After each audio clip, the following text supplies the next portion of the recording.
Bon, une vidéo que j'avais pas vraiment envie de faire, mais à force de me casser les couilles et le fait qu'il y a énormément de conneries sur le sujet, je me suis dit pourquoi pas. En général, quand c'est un sujet un peu plus scientifique, ce que je fais, c'est que je passe un peu de temps à faire de la recherche sur le sujet, faire un petit résumé, trouver les études et vous les présenter.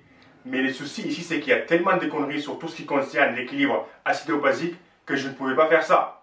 Je ne pouvais pas faire ça car ça sera très facile de me dire « Mais t'es qui toi pour parler de l'équilibre acido-basique ?» Regarde cette étude qui montre le contraire et comme par hasard tu l'as zappé. Va lire le livre de Dr X qui nous montre du blabla et après tu feras une vidéo. Donc pour cette raison, j'ai décidé de traiter ce sujet différemment. Donc quand on parle de nutrition, compléments alimentaires et tout ce qui est en rapport avec la science et l'entraînement, j'ai quelques sources auxquelles je fais confiance et que j'utilise. L'un d'eux c'est le site healthline.com où ils ont énormément d'articles avec à chaque fois bien les études citées. Et si tu regardes bien sur leur site, ce ne sont pas des blogueurs ou des youtubeurs fitness qui écrivent et publient les articles. La plupart sont des médecins spécialisés, des chercheurs en nutrition ou ceux qui ont un doctorat dans le domaine. Donc dans cette vidéo, je vais prendre leur article sur le régime alcalin et je vais vous le traduire. Et à chaque fois, soit je poste l'étude qu'ils ont utilisée ou je vous mets le lien de l'article dans la description et vous pouvez aller vérifier vous-même.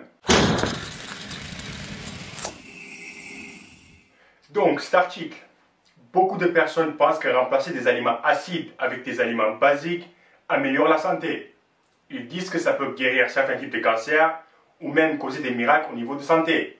Mais est-ce que c'est que du blabla ou est-ce qu'il y a un part de vérité? Pour ceux qui ne savent pas, le régime alcalin consiste à manger des aliments basiques pour modifier le pH du corps pour qu'il devienne plus alcalin.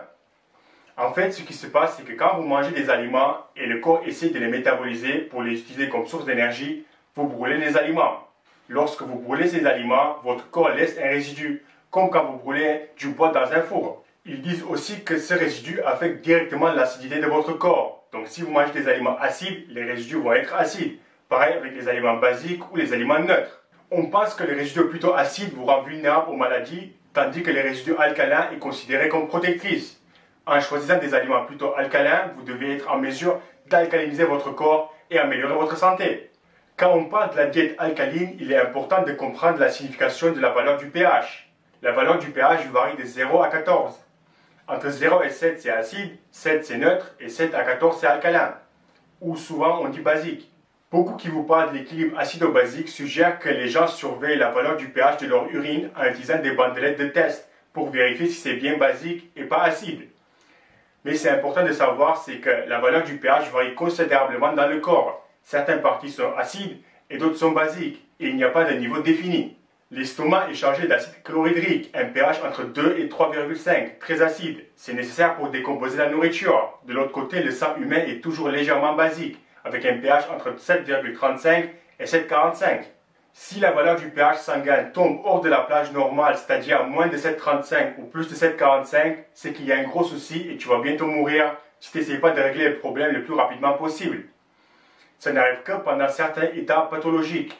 Il n'y a absolument rien à voir avec les aliments que vous mangez au jour le jour. Je répète, la valeur du pH sanguin sort de la plage normale que pendant des états graves et n'a absolument rien à voir avec les aliments que vous mangez. Il est essentiel pour la santé que le pH de votre sang reste constant. Si elle devait tomber en dehors de la plage normale, vos cellules arrêtent de fonctionner et vous mourrez très rapidement si elle n'est pas traitée. Pour cette raison, le corps a de nombreux mécanismes efficaces pour réguler l'équilibre du pH dans votre corps. C'est ce qu'on appelle l'homéostasie acido-basique. Et heureusement pour nous, ces mécanismes rendent presque impossible pour les influences extérieures de changer la valeur du pH du sang. Si ce n'était pas le cas, imagine les problèmes qu'on aurait. Très peu de personnes déjà mangent assez de fruits et légumes pour combattre l'acidité du corps.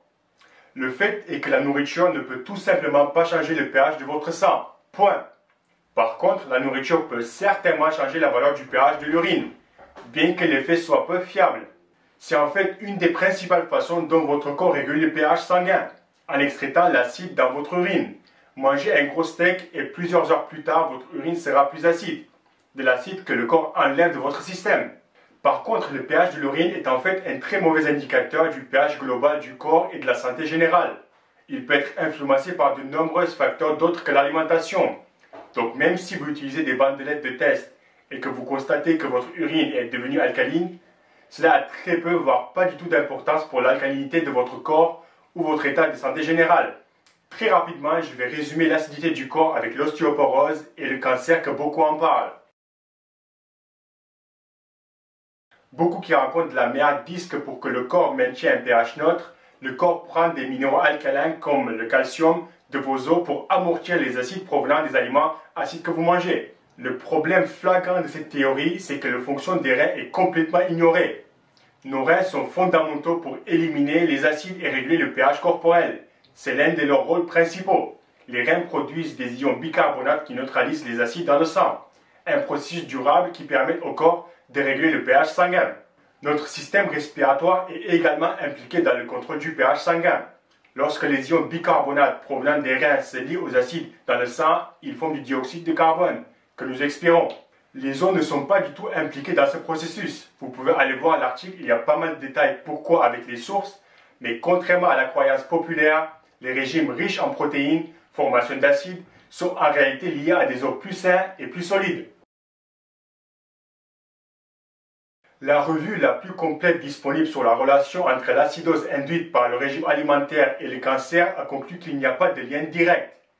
En dépit de cette preuve, beaucoup soutiennent encore que le cancer se développe que dans un environnement acide et peut être traité ou même guéri avec un régime alcalin. Mais cette idée est fausse pour plusieurs raisons.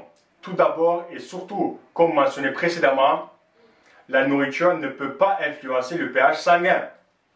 Deuxièmement, même si nous supposons que la nourriture peut modifier considérablement la valeur du pH du sang ou d'autres tissus, les cellules cancéreuses ne sont pas limitées aux environnements acides. En fait, le cancer se développe dans le tissu corporel normal qui a un pH légèrement alcalin de 7,4 et beaucoup d'expériences ont confirmé ça en cultivant avec succès des cellules cancéreuses dans un environnement alcalin.